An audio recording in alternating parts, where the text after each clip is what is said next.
to the Pat Mayo Experience, the full first video Pat Mayo Experience of the NFL season. You want to check out the DraftKings cheat sheet and all my positional rankings for season-long fantasy and everything like that. Full PPR rankings. Go to the DK Playbook right now, and if you demand to listen to your stuff on audio versions, subscribe to the Pat Mayo Experience on iTunes, on Stitcher, on Google Play, and audio, boom. That's the way it's going to be. Today, DraftKings breakdown, week 1, the picks, the sleepers, the chalk, everything you need to know. Coming Saturday, we'll do some DraftKings ownership projections, and a full injury report to go along with it. Now, we need to have a special guest in here, because realistically, no one cares what I have to say, but they do care what Al Zeidenfeld has to say. Thanks for doing this. Hey, thanks for having me, Pat. Well, glad to be here. You fly in, you come straight from the airport, you come talk to me. Drag me off an airplane and throw me in a studio. But you get to be in the first video version of the show. I am experiencing Pat Mayo right now. Yeah, it is the experience. And for the people out there that are listening to the audio podcast of this, it'll be an experience for them because the audio doesn't sound like garbage anymore. See, it's an upgrade all around. Say, hey, listen, I'm at home. I'm doing my podcast in between getting the studio all built. You're at home. Your stuff looks great. Thank you. What's your secret? Well, it's just clean living, Pat, let me tell you. All right, well, we're going to go position by position. We'll talk and try to differentiate between cash game, between GPP style plays, and maybe where the chalk's going to be. And we'll start with running back. At the top, LeSean McCoy is the third most expensive because $9,800, $9,400. You got Bell, you got DJ. Do you need one of those two guys in a cash lineup this week, or can you go with Shady? You can go with LeSean McCoy. I would probably prefer to lean with one of DJ or Lev Bell, just because that's who I am. What does that do to the rest of your lineup, though? I think there's enough value out there, and we're going to get to it as the show goes on. Some of it at wide receiver that's opened up, especially with full PPR on DraftKings, makes it easier with guys that are going to get 7, 8, 9 targets. Kendall Wright. Yeah, as was written up in Adam Levitan's target column on DK Playbook. He goes through all of them, and he labeled a few that were really cheap, that have high upside. Start there, but you can find the value there to allow you to afford these high-priced running backs, which is what I look for. I want to just stack up as much volume as I can at the position. So one of the big things people ask me every week, and I don't think it applies, you have to look at a specific slate and kind of go over it. And if people don't know, the Miami-Tampa game, off the slate, unless you're playing in like a head-to-head with me, don't use any of those guys. Right. But is running back generally the position you want to pay up for? It is the position that I tend to pay up for the most. Last year on the Edge podcast, we talked about team jam them in pretty much all the time, and the prices were way lower. Le'Veon Bell and David Johnson were never really above $8,000 for the first 10 weeks of the season. Then they started creeping up in terms of the prices. Now they're where they're at, and I think it's better this way. If you want to have both of those carry monsters, target monsters, all the goal line work on their team, and all the volume that you got to get, you're going to have to pay for it. You didn't have to at the beginning of last year, and it made for a very easy cash game lineup route. Just jam them both in there and find the way to make the rest of it happen. This year, it's going to be tougher, especially in week 1. I think you're going to have to pick one of them and then take a little bit step back to maybe a mid-tier running back. Maybe you could go as high as McCoy, maybe somebody a little bit lower than him. Do you have a preference between the two, or are you going to play enough lineups and have about equal exposure to the both of them? In tournaments, I'll probably end up with close exposure, probably not exact equal exposure to both of them, but I'm going to have a large exposure to both of those two players. But it's not just like, hey, Bell is the play over DJ this week kind of thing. I think that Bell is the better play than He's also DJ more this expensive. week, but he is more expensive. The matchup is a little bit different, but David Johnson can do so much in the passing game to bring it back. I just like the matchup with the Browns. We saw what Le'Veon Bell did against them last year. I'm not worried about the holdout and them not giving him all the volume or whatever. He came back from suspension last year and just, boom, jumped right into it and hit the ground running. I don't see anything different happening right now. What did people think that he was doing while he wasn't at training camp? Just sitting at home eating cupcakes? Ho-hos. Yeah. I mean, he might have been smoking weed. I guess that would have been kind of the outside-the-box thing that... that's always a concern with him, isn't it? Apparently, yes, it is a concern with him. All right, so McCoy is up next. He's $8,200. Then it's Elliott in the Sunday Nighter at $81. Who may actually play now. It looks like he's playing. Yeah. I don't know what to make of it beyond that. I guess Friday we'll hear if his court case against the state... Not that I want to play running backs against the Giants, so I'm going to let other people play Zeke. I'm probably not. Do you think that people will gravitate towards him if let's say the suspension sticks and he's going to be out weeks 2 to 9 or whatever, because they have the bye week in there in between, that people will just want to use him because you do get to use him this week? I think people will run themselves around and overthink it one way or the other. They're going to overthink it in, well, everybody's going to jump on him, so then therefore I'm going to not play him. If you think he's going to have a good game, play him. I personally don't like to play running backs against the New York Football Giants. And, I mean, McCoy's $100 more. McCoy's going to touch the ball more, isn't he? He is going to touch the ball, possibly touch the ball more, and against a defense that last year was a funnel defense, very good against the run, forcing you to pass the ball to the outside. This year, the run defense took a little bit of a step back for the Jets, and I think that McCoy, being the only weapon that they have there really in Buffalo right now, is going to get a ton of work. And I mean, they're 9-point favorites. Somehow the Bills, despite being absolute trash, are 9-point favorites in week 1, showing you how bad the Jets are. Yes.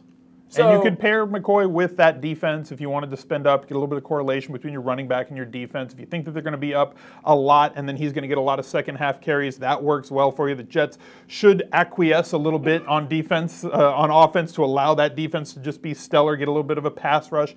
To me, the greatest predictor of fantasy scoring from a defense is the ability to get into the opposing backfield. And the Bills should be able to do that against the Jets. I think so. They're also the most expensive defense. They are, rightfully so. Maybe. I guess if the pricing had come out when Scott Tolzien was the starter, it might be a different story with the Rams, but we'll see. So Ajayi's not playing. Freeman $7,000. Jordan Howard $6,300. That's a pretty big drop off there. DMC $61, but obviously he's going to go back to the bench. Gurley $6,000. Ty Montgomery, Fournette, Mixon, Derrick Henry are $55,000 to $6,000. Is Gurley in the Rams defense someone like the cheaper version of McCoy in the Bills defense? Yes. The Colts not very efficient at stopping the run last year. I don't think that their defense has gotten much better. The Rams should have the ball a ton. They're playing at home. They are a favorite in that game. Gurley should get a ton of work with an improved offensive line, better weapons on the outside, and a better offensive scheme than they had last year. Still have Jared Goff. They still have Jared Goff, but he can be protected now. At least they've got weapons on the outside with Woods and Watkins that they added. They added Cooper Kupp in the draft. They still have Tavon Austin, hurt or not hurt.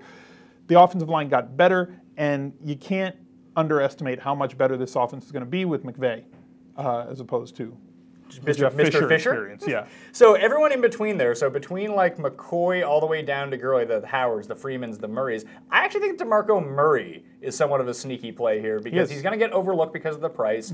It's really easy to pay up to LaShawn McCoy or pay down to Gurley. The Raiders' run D isn't all that great. And the Titans' game plan here has to be run the ball. I know Derrick Henry is going to get a few carries along the way. It might even be 12 carries. It might be 15. It doesn't mean DeMarco Murray's not going to get 20 touches. He might exotically smash mouth it all over the park. And that game does have the possibility of shooting out. If it does, he's going to be heavily involved in that offense. And I think that Mariota is going to be a beneficiary of all the pieces that they added in the offseason. Along the outside, in the draft, in free agency. They did a lot. But all of those things are going to help out Mariota, but they're also going to help out Murray. So you're not worried about too much of a share going to Derrick Henry? I'm not. It just doesn't seem to be what they did at the beginning of last season. I'm expecting it to maybe trend that way. Maybe by the end of the season, Henry takes over, but that's not now. Murray's been outstanding, and this is right now. And I think that in terms of daily fantasy, in terms of tournaments, maybe not my cash game running back for this week, but in terms of tournaments, Murray looks like somebody who is awkwardly priced, right? If you're either going to spend up or you're going to look for value at running back, and he finds himself in that little middle zone that nobody wants to look to pay for because it's awkward pricing, which is going to hold his percentage down, which makes him a better play for tournaments. Do you think that Jordan Howard falls into that as well? Because Atlanta, I mean, weirdly enough, that game has one of the higher point totals of the week. The Green Bay-Seattle game is very high. Obviously, the Oakland-Tennessee game is super high. But Atlanta and Chicago is a super high total as well, and it's only a 7-point spread. I actually think that you're going to see a lot of potential easy receptions for Jordan Howard. I know he's not the best pass catcher. He's had drop problems, although they all came in like that Dallas game last year. Right. But he could end up with like 7 targets out of the backfield. You know he's going to get all the goal line work if they get down there. I mean, Atlanta's defense can pressure you, but they're not great by any stretch. I mean, it's one of those things where last year they were up so big in most games that they would give up yards, but they weren't really close to opposing teams. I think Freeman is Is that guy? Is the guy this week. Is the one that nobody's really talking about. The Falcons have the highest team total on the week. You're looking at a team that should score a ton of points, although they are on the road, but Freeman's going to be heavily involved in that offense, is going to get the goal line work, should be involved in the passing game as well on a team that, while they should regress to the mean this season, in terms of how efficient they were last year versus Matt Ryan's career norms, that's still going to be a very explosive offense. Do you worry about Shanahan leaving and Sarkisian coming in? A tad. Because he might be boozed on the sidelines? A little bit. I think that they might lose this game. You think, all right. If I'm in a whole bunch of these like survivor pools, okay. I'm not using it. Like, I don't like using road teams week 1 to begin with. Although I am using a road team. Okay, this week. so I'm using the Steelers this week against the Browns. But like, there's something funky about that game that I don't like. I don't like Super Bowl loser teams. Like the win total under on teams that lose in the Super Bowl. Yeah. I think it's hit 9 of the past 10 years. Wow, that is a hell of a drop in. I did not know that. That could be completely made up. It might be. The only team I can remember. You got me. You said it quickly and confidently. The only team I can remember having a good year after losing in the Super Bowl was Seattle. Or the Patriots. And the Patriots. So the number is definitely off. So if you're not the Patriots. Yeah. Which they aren't the Patriots. They aren't the Patriots. So I don't know. It just feels like they achieved so much last year that even regressing a little bit, let's say Vic Beasley doesn't get as many sacks, and he's not as effective. Maybe the offensive line doesn't hold up the complete. Because that was the big question mark with them, even though they got Alex back last year, was, is this offensive line really going to be all that good? And it was. But that doesn't mean it's going to continue to be. And if you look at how good Matt Ryan's numbers in terms of the metrics, in terms of yards per attempt, in terms of completion percentage, points per game, touchdowns per drive, all those sorts of things were just off the charts. Those have to come back because all of his numbers from every other year were pretty standard along the line. And then last year was this massive outlier. I feel that way about Mariota. I don't. You look at his metrics, he's Aaron Rodgers. He's not as efficient as Aaron Rodgers is. He's not. Why can't he be? Because he's not as good. How do you know this? Because I watch him play. He's not as good. He's pretty good. He's all right. I'm not saying he's bad. You pronounced his name wrong, by the way. I'm sorry, how is it? Mariota. Oh, God. Let's get back to running backs. After you get to that $5,500 threshold, like I'm not taking a chance on Fournette right now, maybe as a deep tournament play, because I don't think a lot of people, it's a bad matchup. The foot injury. Does look like he's going to play all 3 downs, which is good because TJ Yeldon's dealing with this hamstring problem.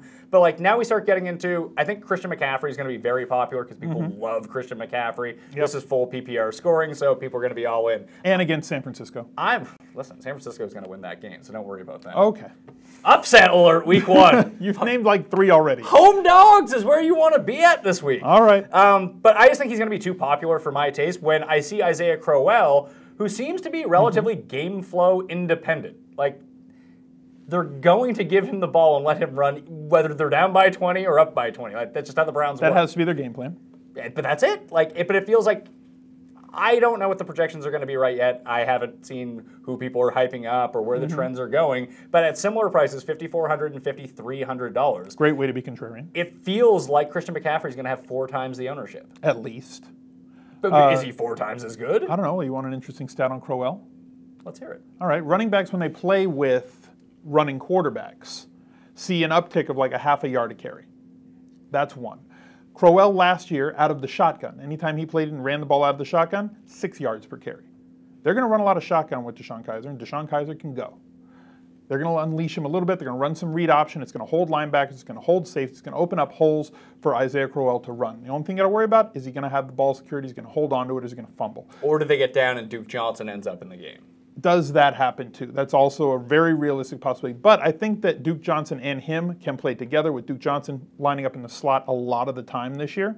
At least a higher percentage of his snaps will be played from the slot, with Crowell also in the game because he's such a dynamic pass catcher and they have to get him involved in that offense. I think Crowell's fine this week, especially as a GPP play. I don't think that he's going to end up with the reception total that McCaffrey is, because that seems to be what McCaffrey's going to do. But in terms of total touches, Crowell could double McCaffrey's touches. I think McCaffrey gets like 18, or sorry, I think Crowell gets like 18, maybe 20 touches. And McCaffrey 8 to 12? Maybe 15 to 18. Oh, I don't think he gets that much. I think he gets a lot of touches. Jay Stu is still there.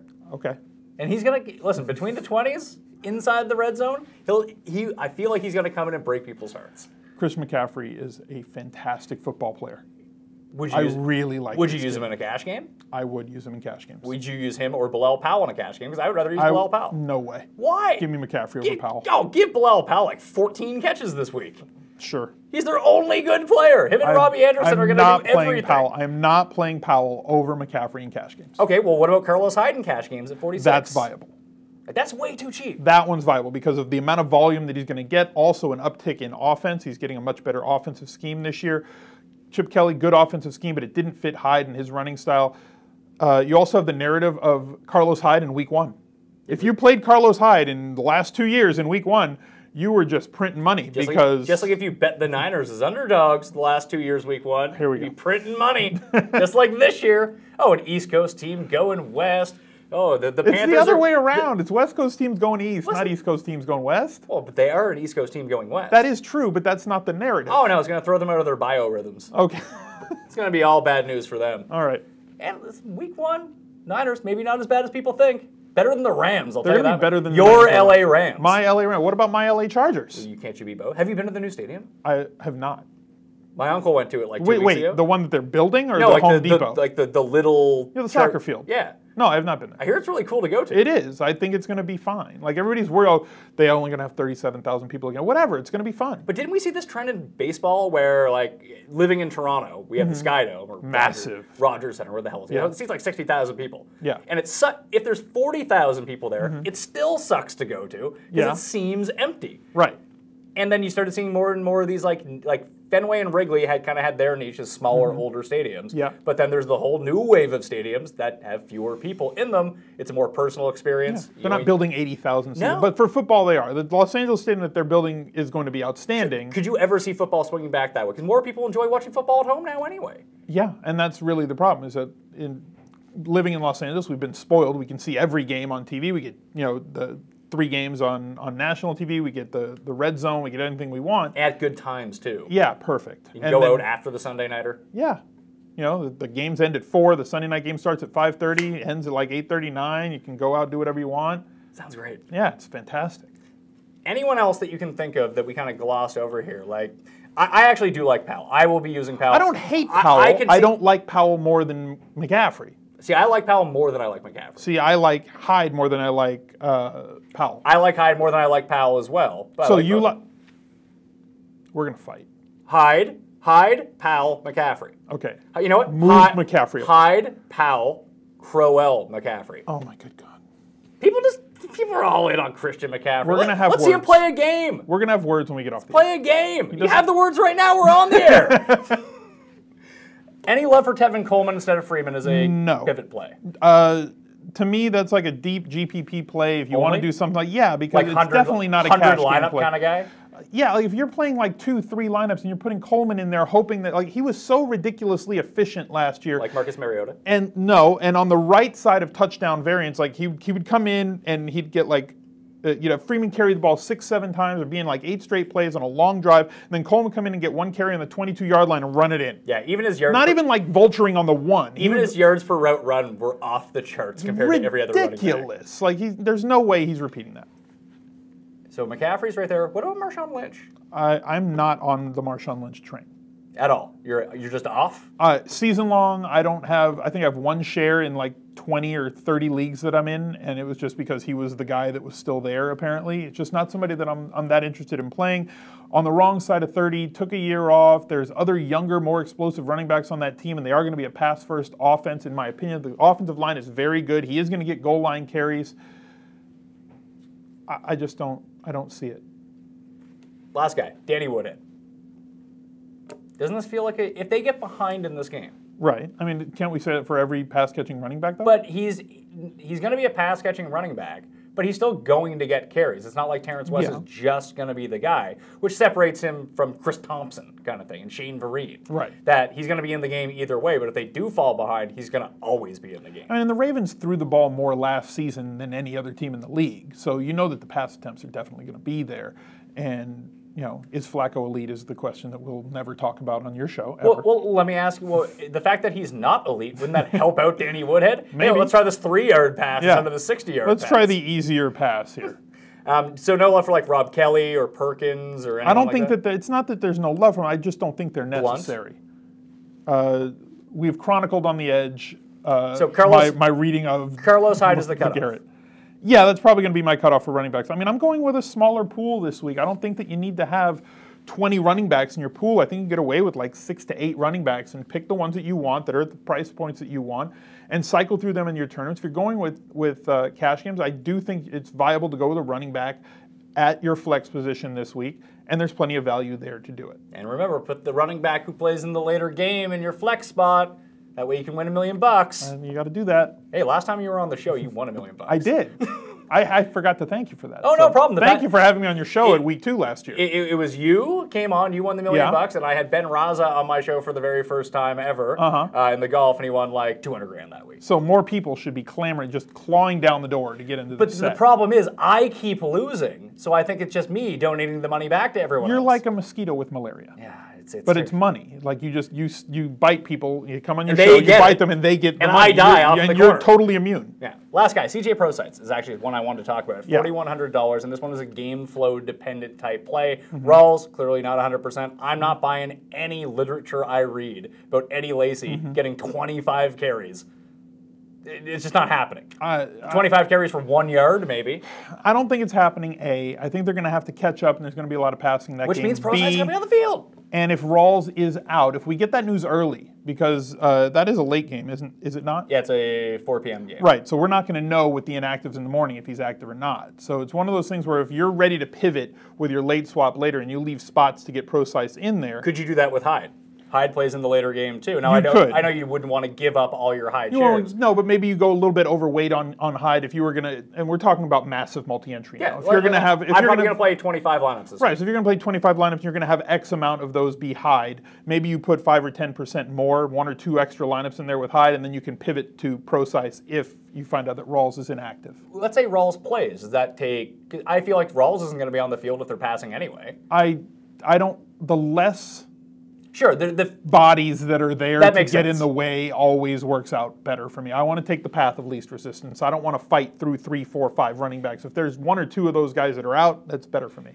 Strategy question. If Rawls is out and you want to use Russell Wilson, is CJ Pro Sites a type of running back you could use with a quarterback from the same team? I don't mind using a running back with a quarterback in tournaments. I mean, it's something that maybe you're not going to do in cash games. Unless it was maybe a couple of years ago with Roethlisberger, Lev Bell, and Antonio Brown. Sure, you could stack those 3 guys because they're just going to score a ton of points, right? They're not mutually independent, but a lot of running backs are. Now in tournaments, I think that all bets are off in tournaments. You can break the rules. You know, if everybody said these are the rules that you must go with in tournaments, you just need the guys that score the most points. And sometimes you're going to have a running back from a team that's going to score 2 touchdowns, and a quarterback that's going to be responsible for 3 touchdowns and well over 300 yards, and a receiver that's going to catch for a touchdown and 150 yards with 8 catches. And that may not work in terms of the correlation matrix, or the people that really break down the game and say, well, this is something that only is going to work 4% of the time. Well, you're only going to win tournaments what percent of the time? It's like 0.1. So you need to really step out of your comfort zone a little bit. Well, and Pro Sites is that guy who can be that for you if you're doing that. But again, I would only do that if Rawls was out. Well, it would kind of make sense too that in a tournament type situation where you're trying to hit on one of these things, it seems like if I was to use, Bell's probably a bad example because he's a pass catcher. So let's say use Carson Wentz and LeGarrette Blount and the Eagles. Right. And the Eagles somehow score 45 points. All mutually exclusive. Like Blount is not going to catch passes. No. To the point where like I go on Twitter and like put like the alert signs, like the sirens, like LeGarrette Blount caught a pass. Well, he's going to get like 4 this year before he gets cut in like week 8 or something. And Wentz looks outside, although we're going to talk about where we think Wentz is going to go in a minute. But the big thing, my point on that is I would rather do that. I mean, Blunt's probably a bad example because he's not all that great. But like your example of just even using Bell and Brown and Roethlisberger all from the same team, at least they're 3 good players. Very good. I would rather try to differentiate my team that way than using, I don't know, Donnell Pumphrey and hope he gets a punt return touchdown. Hey, Donnell Pumphrey is outstanding. Pump Daddy? All right. We got a new nickname. You'll hear all the nicknames on this. Let's switch to receivers. All right. And I had receivers here somewhere. There we go. Jarvis Landry. He's not playing, so we probably don't need to talk about him. No. Antonio Brown. Turns out he's at number 1. Yeah, he's a good play. I've heard that. Julio Jones, Beckham, and A.J. Green are your $88,000 to $9,000 receivers. Then you have Mike Evans not playing, Jordy Nelson, Dez Bryant, Amari Cooper, T.Y. Hilton, Dougie B., Golden Tate, that's 65 to 8,000. There's value at the top end of receiver. So you can go high-end running back and go high-end receiver, but do you need to? You can, you don't need to. I think that the best place in the wide receiver pool, there's a bunch of guys at the very, very low end, 32 to about 4,000. And I think there's a bunch of guys from 5,000 to 6,500. Like a whole lot of guys in those ranges that you're going to want to choose from this week. And you're probably going to want to pepper in a couple of these guys from up top. I'm not interested in Dez Bryant. I'm interested in A.J. Green. I'm very interested in A.J. Green. People seem to be out on A.J. Green I'm not. As a whole for the season, which I don't understand. I want to stack up as many targets as I can get from my 3 wide receivers, and I think that he is a guy who averages over 10 targets a game. That's where I want to start. Antonio Brown, somebody who gets over 10 targets a game. That's where I want to start. Do you think Amari Cooper is somewhat of a trap here? Because I like him, but I think I like Crabtree just as much. I've been saying that for a year.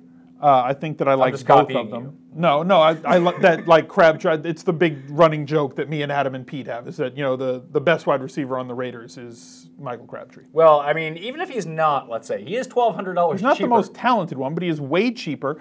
Has way more usage inside the red zone. Amari Cooper does not get thrown the ball once they get inside the 20 or inside the 10. They just don't target him in there. I'm hoping that kind of shifts this year. He did bulk up a little bit, put on a little weight. Maybe he's going to be a better target in there. His career numbers in terms of like contested catches is not very good, and maybe that's why they're not throwing it to him once they get inside there. Or maybe Crabtree's just good in the red zone. Crabtree is very good on contested catches and very good at boxing out and body positioning and running routes and all those sorts of things. Cooper is the big play threat. He's the GPP guy to me. I think he's cash game viable. But I think that he's a perfect GPP guy because he can get you 8 catches, 2 touchdowns, 170 yards, where Crabtree really isn't going to do that. It just seems to me like even for a cash game at $7,200, it's unnecessary to pay that price. Because you could pay for Larry Fitzgerald at $5,900 if you like. He's going to be extremely popular and rightfully so. But in cash games, even if you were a game theory guy for these giant tournaments, you want to fade Larry Fitzgerald because he's going to be owned by 35% of the field. In cash games, that doesn't matter, does it? I mean, we're going to get into a whole discussion about like this is a big rabbit hole to kind of go down. But so let's very quickly, nobody ever won a tournament by having the lowest number of percentage owned on their roster. Is there like a sort of range where you want your ownership to add up to? Because I know in golf there is. Okay. Because in golf you want to be like just. And it's a very small sample based on the millionaire makers at the majors, but it always tends to fall between like 70 and 90% of total ownership. Total ownership. Yeah. That's an interesting between 6 guys. I've never thought about that. Shout out to Zach Turcotte at Fantasy Golf. Never thought about that in terms of NFL on DraftKings. But you just need the guys that are going to score the points. And very realistically, if you look at a lot of the lineups that won, look back at my week 2 lineup. Chalk, 1 or 2 contrarian plays. And that's it. That's all you really need. That's all you really need. You don't need to have, 7, 8 guys that are less than 3% owned. Now, can that happen? Why do people talk themselves into that then?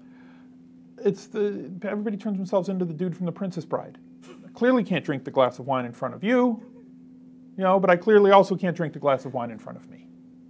And they just run themselves around in circles. They chase their own tail, and they talk themselves out of, I had this guy in, and then 5 minutes before lock. Well, why'd you change 5 minutes before lock? You had a week to set this lineup. Do you have a drop-dead time where you're like, I'm done tinkering? Like, whatever I do now is just going to hurt my lineups. I mean, I do an anti-tinker cast. So, to keep myself from tinkering. Is that just so you don't tinker? Yes. If I'm on the air, I will stop messing with my lineups. That's why I've been doing these live shows for like 3 straight years, right up until kickoff. I'm like trying to tinker. I'm like, no, let's not do it. I started doing it last year. I did this thing like right before lock. I was like, okay, I'm done. So let me idle hands being what they are. I don't want to have idle hands. So let me just get on the air and talk to people and keep me from doing stuff. I'll eat some scrambled eggs or something. And that takes me up until lock. I wait for inactives to come out, which happens about 2 hours before lineups lock. And then I work for another hour and 15 minutes on making the changes and final changes that I have to do in my allocations or in my cash game lineup, because I'm a 1 lineup guy in terms of cash games, and I do play the max in terms of tournament lineups. So I do have to go through, and it takes me about an hour, maybe an hour 15. And after that, I don't want to tinker anymore. I know where I'm at going up to inactives. I know what I think I should be expecting from the inactives period. And then once they come out, then I do all my changes, and then I'm all done. And I don't want to keep tinkering. Once I'm done, I want to be done. Are you a manual lineup builder type guy? I used to be, but now I'm not. It saves so much time using a generator. It's just way too easy. It's become way easier for me. And once you learn how to do it and do it properly, yeah. Yeah, and like what allocations you want, and then what groups you want of players, and which stacks you want of which quarterbacks and wide receivers, and maybe you're going to play wide receiver on the other team to really maximize that. Okay, if this team's going to score a lot of points and this team's going to be chasing, or if it's going to shoot out, I want exposure to both teams. Very easy to do. That's interesting because I know a lot of people are, generally speaking, people are stacking a quarterback with a receiver. Team, yeah. But there's been a lot of triple stacks that have been going on, especially last year. But what about just whole game stacks? Oh, I've done that in the past. Is that the move? Like, just go through the list of the highest point totals of the week, the over-unders in these games, and be like, I'm going to focus on these 3 games. Or even cross one out and maybe try to take a game where you think that it's going to go way over that number. That'll be the game that no one has, so you get in on that. Like, Tennessee and Oakland this week is going to be a game people are going to have. Seattle and Green Bay. People are going to stack that one. People are going to stack that one, of course. But like Atlanta, the one that you mentioned, Atlanta and Chicago. But I don't think people are going to do that. I don't think they will either. So, like you said, I won a bunch of tournaments. I think it was 2 years ago. I won a seat to when they had the finals in the Bahamas. I won one of those seats. I won a big tournament. I won something else with a Bengals-Panthers stack that went to overtime, and Cam Newton like double bonused. He had like 300 yards passing and 100 yards rushing and 4 touchdowns. I had 2 of his wide receivers. I had a running back and a wide receiver. I think I had an A.J. Green. On the other team, I had Olsen and Benjamin or something on his. I had like 6 players from that game, and the game just went bonkers. And it goes to overtime, and even better. So yeah, it's definitely a viable strategy is game stacking. So for the very top of these receivers, we kind of talked briefly about it, but besides A.J. Green, is Julio Jones the next best option? Or do you think that Beckham, I mean, right now he's not even practicing. He's been a DNP as of Wednesday. Probably still plays in the Sunday night game. Will that hurt his ownership? I think his ownership is going to be down based on the injury throughout the week. You're going to have some people that are going to set it and forget it. They're going to set their lineups early in the week, midweek, right about now, and then not change it by the time the weekend comes. And they're not going to want to pivot them. Well, I don't know, he's injured. Let me wait and see. And by the time you've waited and seen, it's too late. So he's going to be one of the lower owned guys, or the lowest owned guy, over 8K of these wide receivers. I think that Antonio Brown is going to be highly owned. I think that Brown, Jones, and Green are going to be around similar percent. I can't see one of them being 40 and the others 2 being 10. I think they're all going to hover between 20 and 35%, those 3. Is T.Y. Hilton worth taking a shot on? Because no one's going to own him, but like I don't want to own him. I don't want any parts of the Colts offense. I'm big on the Rams defense this week. Doug Baldwin and Golden Tate. 2 guys that are slightly more than some of the cheaper guys that we talked about. They're going to be popular, but slightly less than some of the bigger names that are up there. I love both these guys. I like Golden Tate, but I love Baldwin. Just because of that game? Yes. So that game stack, you could go, instead of doing the Wilson Pro sites, you could do Wilson, Baldwin, P. Rich? Yes. And then bring it back with Jordy.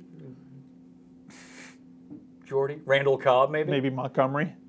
Oh, I forgot about Montgomery. Pass catching running back. Could you use him in cash games? I just don't know what to expect. I think he's a no, not against Seattle Stevens. I think you can use him in tournaments though. Okay. So no Pryor, no Watkins, Martavis Bryant as a GPP flyer. Yes, always. Anybody that can him, Ted Ginn. Not this week, obviously, because he's not being on the Sunday slate is just destroying me. Because I use him every week anyway. Jackson on Tampa Bay. Hogan on the Patriots. Anybody that's going to very realistically have a 60-yard touchdown in their locker. Can I give you the guy this week? Who's going to win someone $1 million? Marquise Goodwin. Okay. All right. He's going to get 3 shots downfield. Brian Hoyer actually throws a pretty decent deep ball. Yeah. He just needs to hit 1. Maybe 2. Look, if that happens, sure. I mean, look, we're getting into that range now, though, like that 6,000 range with Martavis Bryant, right? Yeah. Where I said the 5,000 to 6,500 range, there's just a lot of guys. And you're talking about Bryant, there's Crabtree, there's Fitzgerald, there's Kelvin Benjamin. Do you like Kelvin this week? I do. Crowder, I think, is fine. The one guy that I'm completely off of in that range? Alshon Jeffrey. Yeah, Alshon's going to be dealing with Josh Norman all day. I'll wait till next week. Yeah.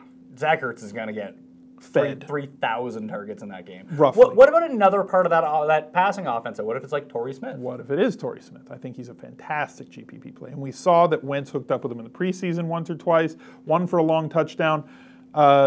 great pivot. And some people are just going to play Alshon. Oh, they just got Alshon and he's going to be great.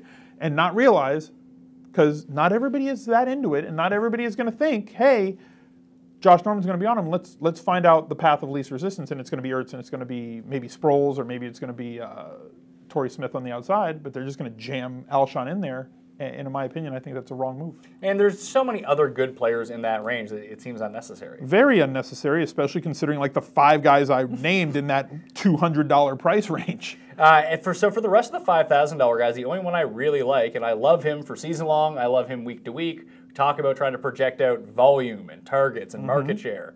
It's Pierre Garcon. I just stopped at him on my scroll. He's the best. Exactly. He's going to be, I hope he's not terrible this year because I have him everywhere. I'm going to be using him a lot in week 1. Might even try to triple team him up with Brian Hoyer and Marquise Goodwin. Just hope the Niners roll. Good Lord.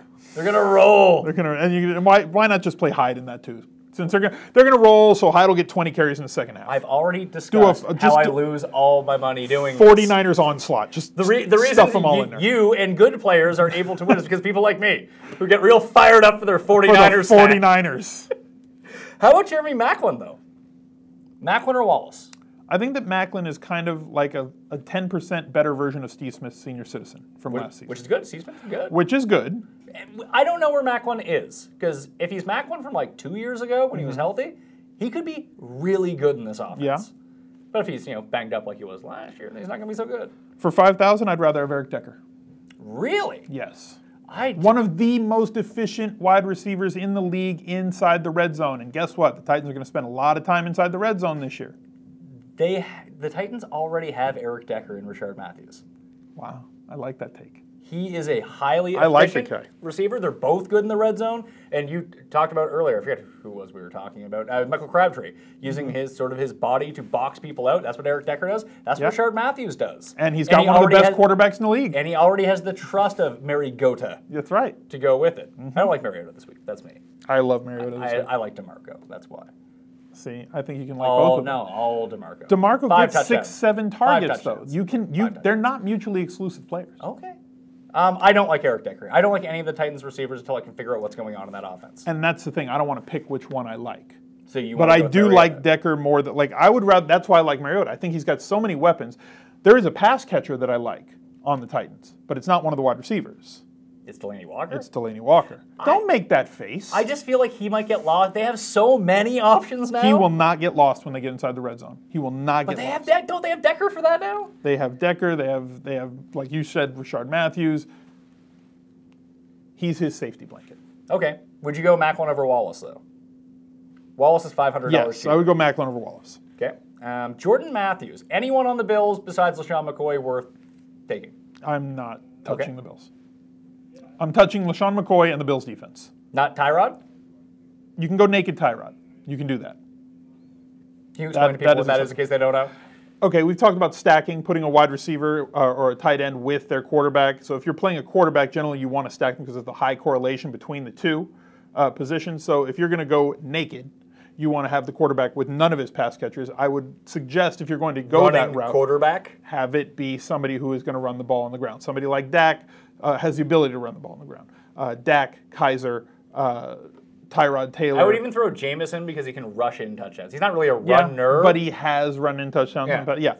But most of his success is going to come through the air. But somebody who has the ability to run the ball and is not necessarily going to lock on to one wide receiver.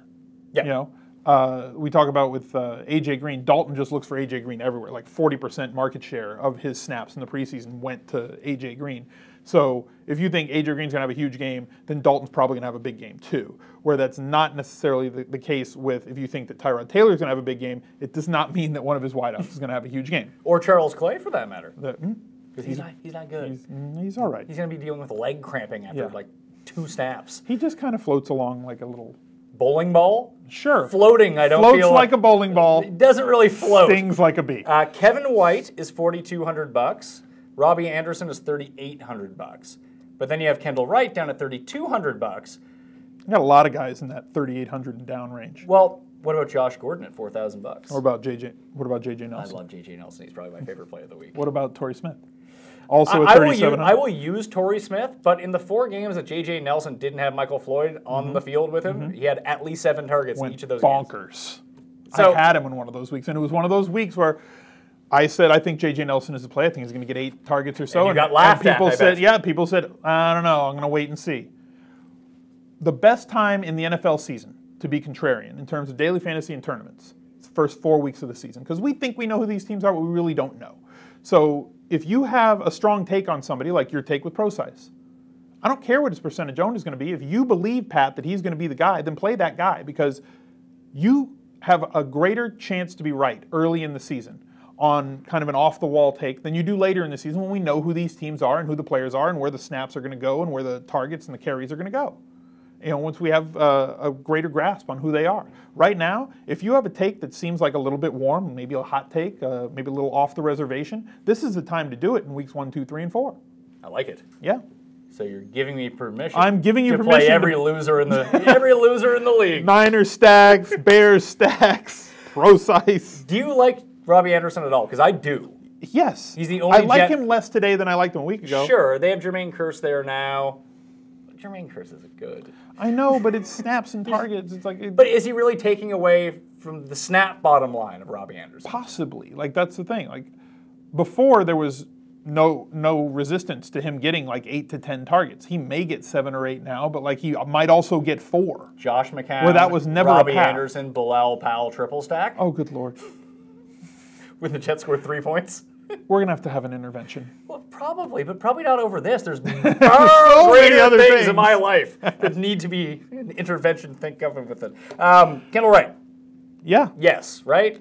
Cash game? Once $200? Yes. Does this have letdown set up all over it and Kevin White gets 17 targets? There's not a lot of touchdown upside with Kendall Wright is the problem. But are we at $3,200? I know if we're playing in a cash game, we still want the guy to score as many points as possible. But you could But you want floor too. So like if you're getting 12 or 13 points out of him, you're more than fine. I think at this point when we're taping this show, I like J.J. Nelson more than I like Wright because I think the touchdown upside is greater. I think that the long touchdown upside is definitely greater. The floor resides with Kendall Wright, and the matchup is better. But Wright may have the better floor by like a point or 2. Sure. So for cash games, you could go with Wright or even J.J. Nelson. What if you just play them both? If you want to go with Team Jam 'em in, that's the way you're going to have to go. Yeah, I mean, you can afford a lot at that point. How about just go those 2 and P. Rich and just spend up everywhere? Well, P. Rich is the other guy. Paul Richardson, $3,700. Yeah. He's starting on the outside. I like it. We brought up his name like 5 times now. Big playability. Came through in the playoffs last year. Going to see a high snap count. Hopefully he's not this year's Chris Matthews. Yeah. That'll be bad. That was hard ball for us. That was no good. Whatever happened to that? You go back to the CFL? Good I should know that, but I don't. Yeah, was he on the Argos? I wouldn't play Paul Richardson in cash. I think he is cash game viable. Sure, but I think there's so many other better options at the price that, like, if you're going there, why aren't you just playing these other guys? Is there anyone else that falls in that range, whether it's at 3,000 or 35, or are those the 3 guys? I think 32 is as low as you want to go. I think that in tournaments, if you like the ultimate tournament flyer would be Boyd or Brashad Perriman. I like Boyd a little bit better if Ross is out. Yeah, he's not playing. Yeah, so Boyd becomes into the picture, but again, not really a stellar play. But Brashad Perriman shaved his head and lost about 25 years off his age. And more aerodynamic. Yeah, well, he no longer looks like he's 54 years old. Oh, there you go. For a guy who's like 23. Why Boyd over LaFell? I'm not thrilled with Brandon LaFell. LaFell? We know what he is. Yeah, he sex well. LaFell sex well. He catches touchdowns, though. And if I'm going to go with Kenny Galladay, who I don't think is going to see Peterson. I hate him. Look, Peterson is going to lock up on one guy, probably Marv, and you're going to get in the slot, you're going to get Golden Tate matched up with the Honey Badger, which leaves Galladay kind of, at least for 40 to 60% of the snaps, in single coverage against somebody that he's bigger than, and is the easiest path of those 3 defenders. Sure. I just don't think sure. I just don't think he's all that good. Sure, you make sense, but I don't like it. I don't want to play him. I don't want to play him. Tight ends. Very quickly on these, it goes Olsen, Reed, Graham, Eifert, Walker, Bennett, Witten, Jack Doyle, Ebron. And then we get to the name that everyone's going to play at $3,500. We've already mentioned him once, Zach Ertz. Every time Zach Ertz is set up for a big week, he always seems to let everyone down. Except for week 17 last year. When he's 41 point something points, right? Except for that 1 week. Yeah. But he kills Washington every time out. They have no answer for him. Yeah. I mean, he's the play. In GPPs, is there a certain ownership level that he can get to where you're like, I can't play this guy anymore? The rule that I tend to go with, okay, is what percent of the time do I think he's going to reach the point total that I need him to reach? And what's the point total you need him to reach? I need like 15. Points? No, I need for at 3,500. Yeah. In GPPs, like if you told me that I could lock up 16 points out of Zach Ertz, I would have him at the normal percentage. But if I told you he was scoring 16 points, but he was going to be 40% owned, I would take the 16 points. You would take the 16 points. Yeah, that's what I'm saying, because I'll look for upside elsewhere. Now, because tight ends aren't really having 30-point days very often. So if he's going to have that 16 points, that's fine. If he has anything more than that, that's just profit. That's gravy, right? Now, what percent of the time do you think he's going to get to that 15 or 16 points? And then compare that to what you project to be his ownership. And if the times that he's going to reach the point total is higher than what you project for his ownership, go ahead and play him. If you think that 30% of the time, or if you think 50% of the time he's going to get you 15 DraftKings points, and he's going to be 40% owned, then you're on the right side of the math. If you think he's going to get there 20% of the time and he's 40% owned, then fade him. Do you think he gets there this week? I think he gets there this week. So does everyone else. Yeah, which is why he's going to be really highly owned. If it's not Ertz, let's say you wanted to pay down at tight end. Like really cheap? Basically play touchdown or bust and maybe get a guy who gets like 4 catches for 35 yards and a touchdown. I got your guy. Jermaine Gresham? No, I got your guy right there. Austin Hooper. The Hooper! And you talked about Levitan's articles earlier. One of his last preseason article about Hooper was Toy Lolo. Yeah, he's not getting all the snaps that he was getting before. And that's problematic. I think that he gets, from most of the games last year, Hooper was getting like 1 or 2 snaps. A couple of the games when Tammy was not there, he got 5 and 6 targets, right? So I'm thinking he's going to be closer to that 5 to 6 target range most of the games this year. If he's going to get that, maybe he catches 3 or 4, get you that 45 yards, high probability of a touchdown considering how good that offense is. I like him a lot. What about Zach Miller on the other side of the ball? Also a good play. What's his price? I don't have my sheet. 2,800, I believe. So do you think that both of those are objectively better plays than Jermaine Gresham? I don't see the upside with Gresham is the problem. It's a touchdown. Yeah, but it's like four two for catches 36. But is it even 4 for 36? It could be. It could be 4 for 36. Are you playing Madden or something? Because like in the real world, I don't know that. I feel like those are Jermaine Gresham type games. There are just games where they tend to like 3 games a year. Like Jermaine Gresham is like 2 catches on 3 targets for like 22 yards and a touchdown, right? Sure. Where I could see Miller being like 7 for 56 and a touchdown? Yeah, like there's higher catch upside, there's higher yardage upside. We've seen him do things with that Bears team and in that offense. I think that he's objectively a better play. So as a contrarian strategy this week, no one's going to be paying up at tight end. Mm-hmm. Is there a tight end where, let's say Zach Ertz doesn't exist and you don't want to play Zach Ertz, and you do have the money left over to pay up at tight end? Is there a tight end you would pay up for? Jimmy Graham, but my favorite one is Delaney Walker at 4,300. I think Delaney Walker is still too cheap at 4,300. I think because of Ertz at 35, he's going to be much lower owned than he would be if Ertz was 4,200, right? And I think he's just as good a play as Ertz, if not possibly better. If I could guarantee you Jordan Reed was healthy. I love Jordan Reed. So do I. He's so good. But it seems like he kind of is healthy. I mean, that could last 3 plays. I think got a case of the dizzies if I'm on paying the up, I sidelines. want Jimmy Graham. I think Greg Olsen all the way up at 6,200 is going to be like 2% owned. I like Eifert more than I like Walker, just because of the touchdowns. Okay. Like if one of them catches 3 touchdowns in a game, it's Tyler Eifert. Not a lot of usage inside the 20s for Eifert though.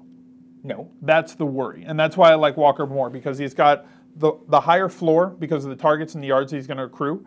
He's also got the same touchdown upside. Maybe Eifert's got a little bit more touchdown upside than him. But if they both catch 2 touchdowns, then Walker's going to have a much bigger day. I just think it's more likely if one of them was to catch 2 touchdowns, it would be Eifert, not Walker. I think that he would probably, yes, I don't think you're wrong saying that Eifert would have a higher 2 touchdown prop than would Walker. Fedorowicz? Banged up Houston offense? Yeah. No options? I don't want anybody from that game. I really don't. Two good defenses. They're going to try and slow the game down. Bruce Ellington? 1 rookie quarterback and 1 bad quarterback. And a rookie running back? Yeah. Yeah. I don't worry about rookie running backs, though. QBs. I just highlighted some guys that I like. This Aaron Rodgers fella seems like he's pretty good. Good at football, but I don't want him this week. Only $7,000 though, which I thought was kind of strange. And I think that's going to be the prevailing sentiment is that people don't want him this week. I don't think there's ever a week you don't want Aaron Rodgers. Mm-hmm. So if you get Aaron Rodgers at a third of the ownership that you would get him every other week, then sure. Take a shot. I think Derek Carr is the best player of the week though. All right. I think he's a good play. The Titans have an abysmal pass defense, and they will move the ball enough and score enough points, whether it's on the ground or through the air. Yeah. And I just feel like unless Marshawn Lynch scores 3 one-yard touchdowns, most of their production's coming through the air. All right. And I don't like Derek Carr, which is really weird. Like overall. And then you've got to pair him with the one or two of those wide receivers, and you know where the ball goes on the outside, so it's only those two guys at least the vast majority of the time. So you could stack or double stack with Carr. And I will never use Jared Cook, so that's off the table. So there you go. So it's very easy. It's a very easy road to GPPs. So why are you worried about stacking the Bears and the 49ers when you've got this Raiders feeling? Oh, just because that game, probably 51-50 maybe? All right. I mean, well, shout out to Cam Newton, who last time he was against San Francisco that I played him, he won me $1 million. So got to say Cam Newton's a good play this week, right? Yeah, but we do have to differ. Like, I don't like Matt Ryan all that much. I think Matt Ryan's super sneaky. He'll be the lowest owned of these guys. Right, and I think that he's very sneaky, like I said. Highest implied point total on the week for one team is the Falcons, and you've got Ryan right at the center of it. Against a team that should be exploitable more on the outside than running the ball. I love Russ Wilson. I love Russ Wilson. Going up against that Aaron Rodgers play, they're going to have to throw to keep it close. He was injured last year. He's not now. He's got very viable weapons on the outside and a healthy Jimmy Graham as well. Said already how much I love Mariota, but in terms of cash games, I spend down. Well, are you going to use the guy who I have? If you had to guess. There's two guys that I love. Well, there's one guy I have highlighted on the second sheet here of quarterbacks. Who do you think that name is? It should be Carson Wentz. It's Brian Hoyer. He's the best. Remember when Brian Hoyer was like $5,000 every week last year? No one wanted to use him. I was using him. Those are the only weeks I won. I'll use the 5K guys, and the other one for me is Deshaun Kaiser. I just think he's bad. He is not bad. He's like legit bad. What have you been watching that you think he's legit bad? Well, I watched him at Notre Dame when he couldn't bring Notre Dame to 7 wins. Football doesn't matter. Oh, so he's going to be so much better in the pros. He looked real good in preseason. The preseason is barely the pros. He looked like he could play. He was making specific throws. He was making decisions that looked like he could put points on the board. And this is the same argument that I heard 2 seasons ago with Tyrod. Rather play Flacco. All right. Again, we're going to have words. Kaiser. I like Deshaun Kaiser. Oh, get over yourself. And at 4,800. How about Palmer? How about Carson Palmer? $6,000. The Lions allow a league record completion percentage last year. Is this a bounce back spot for Palmer off of a horrible season last year? But he just could be done. He could be, but 2 years ago, they had this fantastic year, outlier year in his career. Last year there was regression past the mean, and he was hurt as well. So this year is this kind of like, if 2 years ago was Papa Bear and last year was Mama Bear, is this the Baby Bear year where he's just right there in between, which would be really nice? And if we like Larry Fitzgerald, and we like J.J. Nelson, and we like Jermaine Gresham, and we like David Johnson, why would we not like the guy who touches the ball on every snap and has to give it to those other guys? Season-long question for you this week, because I lost Jameis, so I need to start someone. Okay. Palmer or Sam Bradford? Palmer. See, that's where I'm leaning to. But I think Sam Bradford against the Saints is pretty good at home. Yeah. I'd rather play against the Saints in New Orleans, but I keep forgetting about that. And again, all of my prep goes towards the main slate. The Sunday this is slate. A game, as soon as you give me 2 options and one of them is not on the main slate, I'm like, main slate guy. Always there, 100% main slate. I just have more research on that guy. Yeah, I know more about it. I feel more comfortable. Okay, so no Scott Tolzien, no Jared Goff. Zero Tolzien for me. Little interest in Tyrod? Little interest in Tyrod. Passing interest in Tyrod. Okay. Defenses, to close this out. 2 I like a lot. I like the Rams at 3,200, like everyone else in the world. Yes. I really like the Eagles at 2,700, too. Okay. I like the Rams, just like you, and I want to pay up for the Bills. You would pay up for the Bills? I'm notorious for paying up for defense. Sneaky thing about the Bills' defense, not great. It's not great. It's not a good defense. No, but defense is ahead of offense at this time of the year. Sure. And the Jets have the worst offense maybe in the history of football. Sure. So if any defense is going to be ahead of them, there's going to be pressure in the backfield. They're not going to be able to establish the run. They're not going to be able to move the ball effectively or efficiently or move the chains to sustain drives. The Bills could get up 1 or 2 touchdowns in this game, and then it's just pin the ears back time where the Jets have to throw it. It's just a problem. Yeah, I know. I think that makes perfect sense. I think the Jags D against the Texans being the 3rd most expensive defense, I think they actually have a legit good defense. I think they do too, but I like the Texans better than the Jags defense.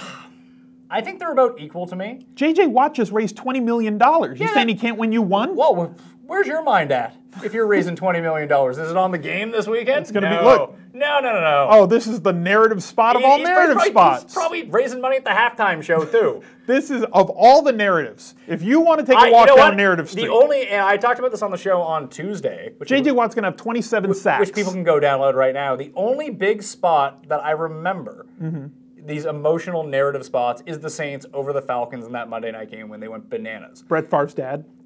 Brett Favre's dad. I remember Sean Taylor dying, and the crappy Bills went into Washington and beat them. Like, I think the narrative thing is overhyped. That's a different letdown spot, though. I mean, your teammate dies. That's like the whole team goes down. Well, it's not a rally around each other. Well, they also only played 10 people on the field and left his spot empty on the field for the first play, and the Bills threw to that spot. Oh. As I would, too. I'm not going to lie to you. I'm trying to win the football game. Anyway, Eagles D. Let me try to sell you on Eagles D a little bit here. Should be improved. Washington can't really run. They'll try to run. Yeah. Fat Rob, whatever. Yeah. He'll grind for 2.5 years. He's a grinder. He's a three yards on cloud dust guy.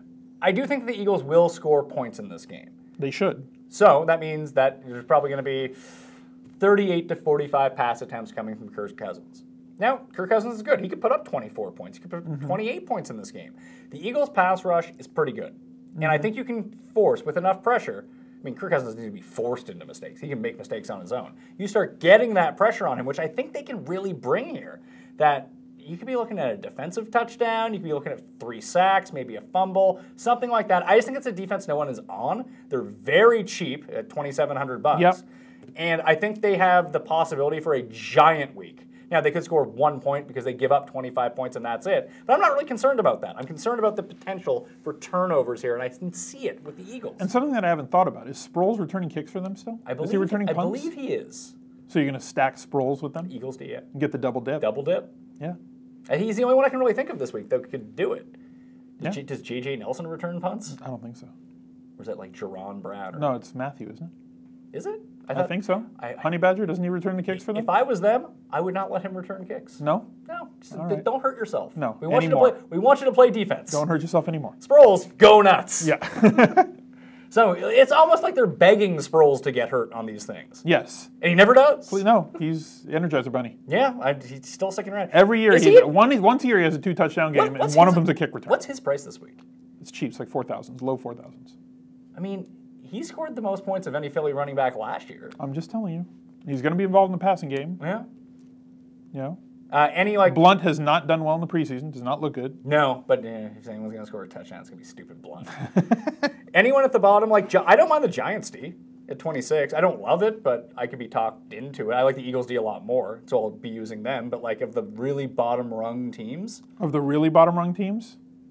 Do we have we have some stuff over here to clean up after I tell you this. The Browns. Road Ben. Don't vomit. Road Ben? Road Ben. Very much improved defense. Myles Garrett's a beast. And we talked before about the greatest predictor of fantasy points on defense and touchdowns on defense is the ability to pressure a quarterback. Ben allows you to pressure him by holding the ball for 5, 6, 7 seconds at a time trying to create a play. And if they don't just hand the ball off to Le'Veon Bell or get him involved early, if the Browns stay there, they've been very good defensively in the preseason.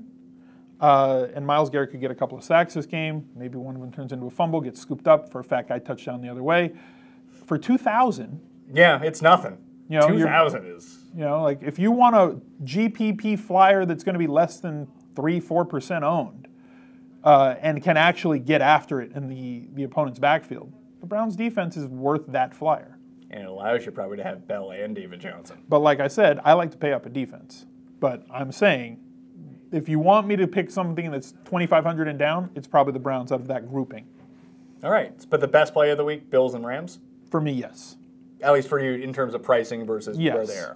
And you like if there was no price attached, would you like the Texans more than the Rams? No, because Tolzien. Yeah, Tolzien. What would the Colts do? It's Goff. No, I think the Rams are going to score some points this week, and I think that they're going to do it efficiently. Think Goff is better than Kaiser? No. They're close. Very close. Al Zeidenfeld, thank you for being on the show. Thanks for having me. Tell everyone about Twitch. You guys can come watch me on Twitch. I've got a Friday show. We're going to do a Q&A. I've got the Anti-Tinkercast, like we talked about, and every Monday I'm going to do a recap show where we're going to go over what I got right and wrong from the previous week and talk about where I was lucky, where I was unlucky, and where I was just flat out wrong in my process. So what you're supposed to do is say where you're right. Well, as I said, we go over what I'm right, but then when I am wrong, I want to know why I was wrong. Was it a process problem? Did we just get unlucky? Did somebody get injured? Or did something just not go our way? Did game script get out of hand? So a couple of ways for people to interact with me on Twitch that way. Really fun platform. I'm really enjoying diving into it. And you got a live pod coming up? Yeah, we got the Edge Pod tomorrow at Gillette with Adam and Pete. We're going to record that. You guys can watch it live right here on DKTV. And sub listen on to iTunes. it. Sub on iTunes. Please leave us a 5-star review. Very important, the 5-star reviews. Listen. I'm not being facetious. I bring it up all the time. I feed my family with 5-star reviews. Delicious, delicious 5-star reviews. All right, you can follow me on Twitter at the PME, and remember what you can do is subscribe to the Pat Mayo Experience on iTunes, Stitcher, Google Play, and one of the other ones, Audio Boom. That's the one. Again, 5-star review, always welcome. Plus, you can check out all these video versions. I'll be back live Thursday night after Al is done on DKTV, and again on Sunday morning, taking your questions all day Sunday probably. Then of course the waiver wire show, everything updated rankings cheat sheet will be done up until game time on Thursday and again on Sunday with all the updates. You can check that out on the DK Playbook, dkplaybook.com or DraftKings.com/playbook. Wherever you want to do it, just follow me on Twitter. I'll tweet out the links. You'll find it there. All right, Pat Mayo. I'll see you next time.